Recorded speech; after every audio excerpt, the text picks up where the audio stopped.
এখন শুনবেন আজকের গুরুত্বপূর্ণ খবরের শিরোনাম। সিরিয়ায় ৪৮ ঘন্টা ইসরায়েলের ৪৮০টি হামলা বাদ যায়নি নৌবহর। আসাদকে কিভাবে সরিয়ে নেওয়া হয়েছে, এখন কি করা হবে, জানালো রাশিয়া। সিরিয়ায় শান্তি স্থিতিশীলতায় ডাক অন্তর্বর্তী প্রধানমন্ত্রীর।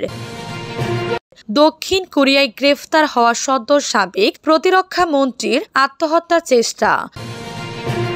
সন্ত্রাস প্রতিরোধে সিরিয়ায় নিয়ন্ত্রিত অঞ্চল গড়ার ঘোষণা ইসরায়েলের।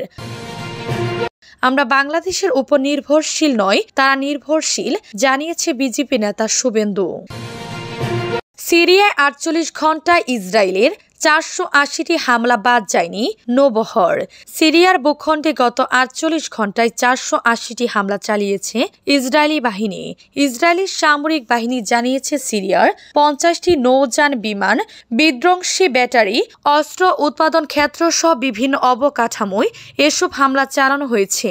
ইসরায়েলের প্রতিরক্ষা বাহিনী এক বিবৃতিতে সিরিয়ার নৌবহরে হামলার খবর নিশ্চিত করা হয়েছে।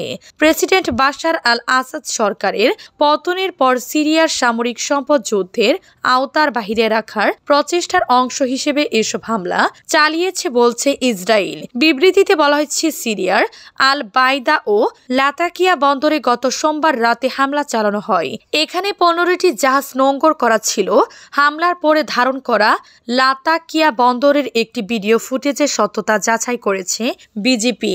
ওই ভিডিওতে সারি সারি জাহাজ আর বন্দরের একাংশের ব্যাপক ক্ষতি হতে দেখা গেছে।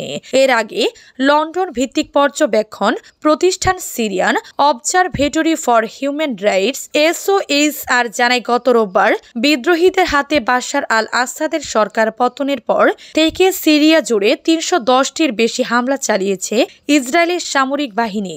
ইসরায়েলি প্রতিরক্ষা বাহিনীর লক্ষ্য হল তাদের রাষ্ট্রের বিরুদ্ধে যে কোনো কৌশলগত হুমকির সক্ষমতা চিহ্নিত করে দেয়া। এক বিবৃতিতে এমনটাই জানিয়েছেন ইসরায়েলের প্রতিরক্ষা মন্ত্রী ইসরায়েল কাঞ্জ।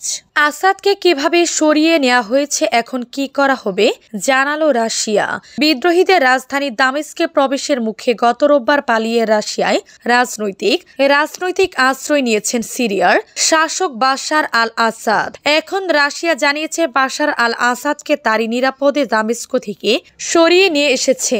রাশিয়ার উপপররাষ্ট্রমন্ত্রী সের্গেই রায়াভকভ গতকাল মঙ্গলবার ABC নিউজকে একটি সাক্ষাৎকার দিয়েছেন। তড়িৎ অগ্রযাত্রার মুখে বাশার আল আসাদকে খুবই সুরক্ষিত উপায়ে দামেস্ক থেকে সরিয়ে আনা হয়েছিল।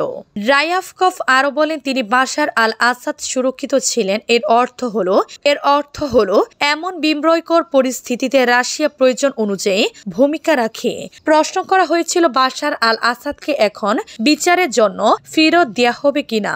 জবাবে রুশ উপপররাষ্ট্রমন্ত্রী সরাসরি বলেন, আন্তর্জাতিক অপরাধ আদালতের এই সংক্রান্ত সনদের অংশীজন নয় রাশিয়া। সিরিয়ায় গত রোববার বাশার আল আসাদের সরকারের পতন ঘটে। বিদ্রোহী যোদ্ধাদের মাত্র ১২ দিনের অভিযানে ওই দিন ভোরের দিকে সিরিয়ায় গত রোববার বাশার আল আসাদের সরকারের পতন ঘটে। বিদ্রোহী যোদ্ধাদের মাত্র ১২ দিনের অভিযানে ওই দিন ভোরের দিকে ঘনিষ্ঠ মিত্রদের রাশিয়ায় পালিয়ে যান তিনি। সিরিয়ায় শান্তি স্থিতিশীলতার ডাক অন্তর্বর্তী প্রধানমন্ত্রীর।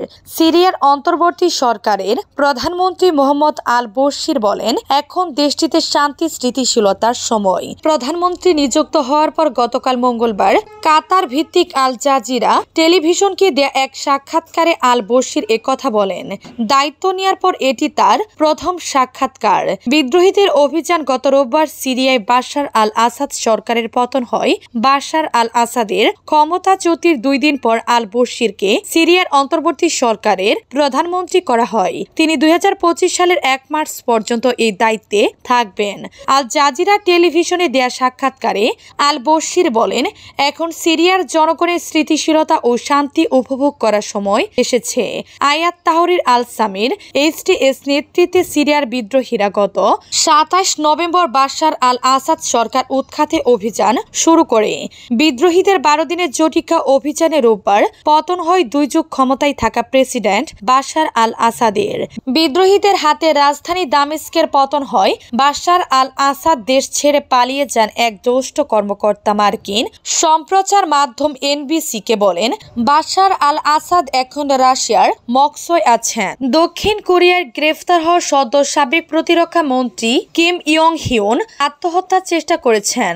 দেশটির বিচার মন্ত্রণালয় আজ বুধবার কথা জানিয়েছেন। মন্ত্রণালয়ের পক্ষ থেকে গার্মেন্টসকে জানানো হয়েছে, কিম ইয়ং গতকাল গভীর রাতে আত্মহত্যার চেষ্টা করে ব্যর্থ হয়েছেন। এখন তাকে প্রহরীদের একটি কক্ষে রাখা হয়েছে। তিনি এখন সুস্থ আছেন।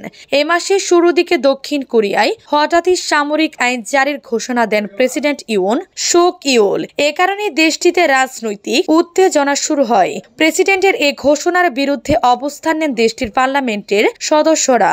কয়েক ঘন্টার মধ্যে বিক্ষোভের মুখে সামরিক আইন জারির ঘোষণা প্রত্যাহার করতে বাধ্য হন প্রেসিডেন্ট। এই ঘটনাকে কেন্দ্র করে দক্ষিণ কোরিয়ার রাজনীতিতে চরম সংকট দেখা দেয়। এরপর প্রেসিডেন্ট ইউন সুক ইউলকে ক্ষমতা থেকে সরাতে পার্লামেন্টে অভিশংসনের উদ্যোগ নেন বিরোধীরা। তবে ক্ষমতাসীন দল সেই উদ্যোগ রুখে দেয়। যদিও নিজ দলের ভিতরে চরম বাধার মুখে পড়েছেন প্রেসিডেন্ট ইউন সুক ইউল। রাজনৈতিক টানাপোড়েনের মধ্যে পদত্যাগ করেন প্রতিরক্ষা মন্ত্রী কিম ইয়ং হিউন। তার বিরুদ্ধে অভিযোগ, প্রেসিডেন্টকে সামরিক আইন জারির পরামর্শ দিয়েছেন তিনি। এই দায় মাথায় নিয়ে পদত্যাগের ঘোষণা দেন কিম ইয়ং হিউন। পরে তাকে গ্রেফতার করা হয়। সন্ত্রাস প্রতিরোধ, সিরিয়ায় নিয়ন্ত্রিত অঞ্চল গড়ার ঘোষণা ইসরায়েলের। সিরিয়ায় সন্ত্রাসী তৎপরতা প্রতিরোধে একটি নিয়ন্ত্রিত অঞ্চল গঠনের কথা জানিয়েছেন দেশটির প্রতিরক্ষা মন্ত্রী ইসরায়েল কাঙ্কজ। এরই মধ্যে দেশটির দক্ষিণ ওই অঞ্চলে সিরিয়ার ভূখণ্ড দখলে নিয়েছেন ইসরায়েলি বাহিনী।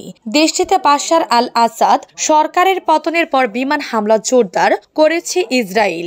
সিরিয়ায় সন্ত্রাসী তৎপরতা প্রতিরোধে একটি নিয়ন্ত্রিত অঞ্চল গঠনের কথা জানিয়েছেন দেশটির প্রতিরক্ষা মন্ত্রী ইসরায়েল কাঙ্কজ। এরই মধ্যে দেশটির দক্ষিণে ওই অঞ্চলে সিরিয়ার ভূখণ্ড দখলে নিয়েছে ইসরায়েলি বাহিনী। দেশটিতে বাশার আল আসাদ সরকারের পতনের পর বিমান হামলা জোরদার করেছে ইসরায়েল। সিরিয়ার অভ্যন্তরে সাম্প্রদায়িক দিনগুলোয় বেশ সামরিক অঞ্চলে সরে গেছে ইসরায়েলি বাহিনী।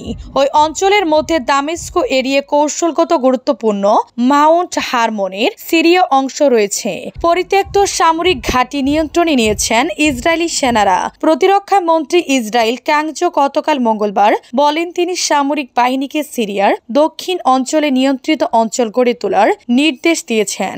সেখানে ইসরায়েলি বাহিনীর স্থায়ী উপস্থিতি থাকবে না, তবে সেটি নিয়ন্ত্রিত হবে। এর চেয়ে বেশি বিস্তারিত কিছু জানাননি ইসরায়েল কাঙ্কজ।